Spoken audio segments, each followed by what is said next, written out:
Now, as most composers spend all of their time alone in quiet writing rooms with no one but the characters on their t-shirts and the client on the other end of the phone for company, it's really no surprise that every now and again, we encounter some creative blocks.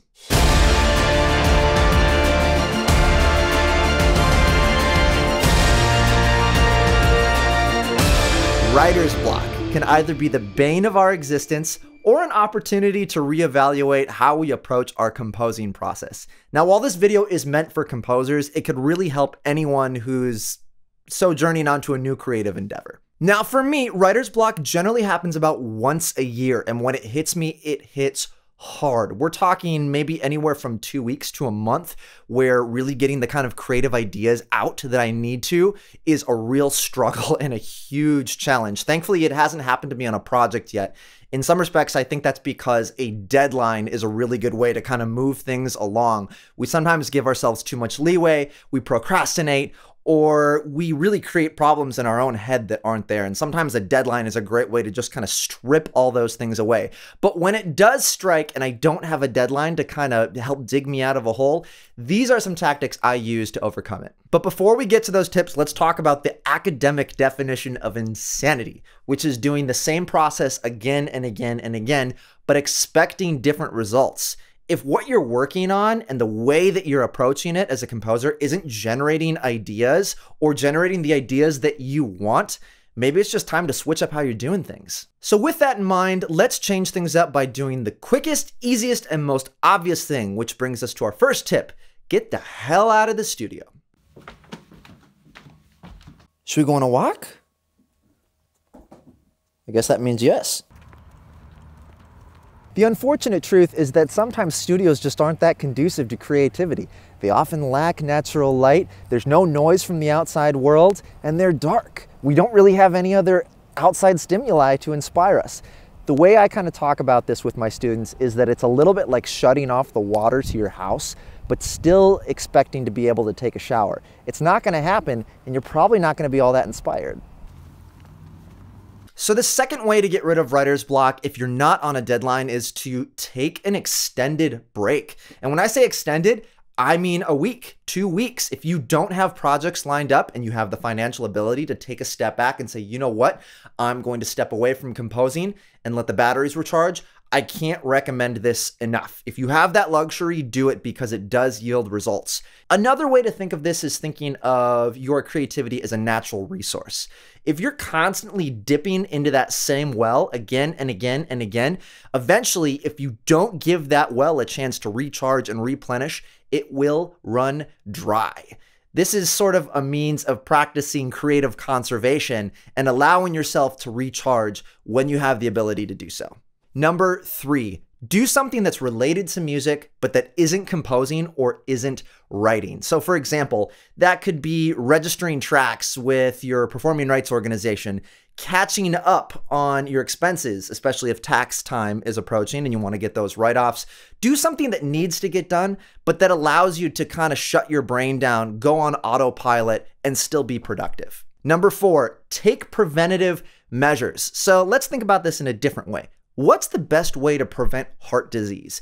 Eat healthy, get plenty of exercise, and reduce your stress levels. Those are great ways to prevent a problem from happening in the first place with your body. Your mind and your creative output are kind of the same way. So you need a good diet, lots of exercise. So a good diet in terms of listening to lots of different styles of music, great exercise in terms of composing every day to keep your creative mind healthy. If you neglect your creative output and you stop writing and you stop listening and you stop engaging that part of your brain, is it any surprise that something kind of creatively unhealthy comes out and manifests in the form of writer's block? It's not really all that surprising. So be creatively healthy, compose every day, listen to new styles of music and stretch yourself a little bit and prevent that writer's block from happening before it even becomes a problem. And finally, number 5, write in a different creative style. Guys, if you're a pop writer and you've never dabbled in the orchestra, go do that. Maybe it'll send you down a different creative path. You'll get some new inspiration. If you've never written EDM or dubstep, dirty dubstep drops, go try that. Sample some of that in your musical diet. If you've never soloed over a 12-bar blues pattern, go do that. Maybe that's going to generate some interesting ideas. The point being, if you push yourself out of your creative comfort zone, you're likely going to discover something new that will spark that creativity and reignite your ability to write. To kind of help illustrate this, I'm going to share with you a piece of music that I wrote this last week in a Baroque classical style. Now, Baroque music is something that I hadn't dabbled with or played with since I was a freshman in college taking a counterpoint class. But I thought, hey, why not? I've got a little bit of time in between projects. I'm really having a terrible mental block.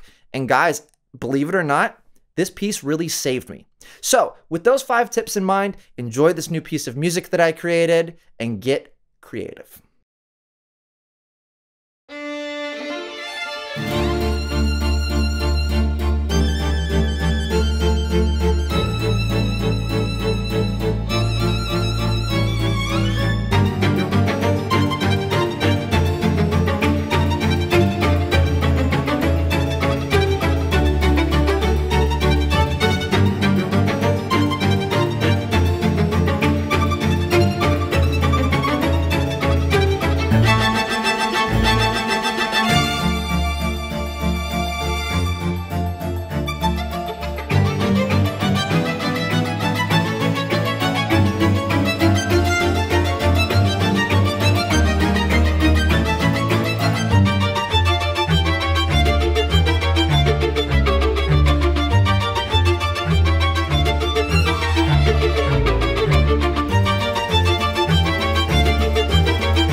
If you enjoyed this video, please like, subscribe, and hit the bell so that you can be notified when I release another video.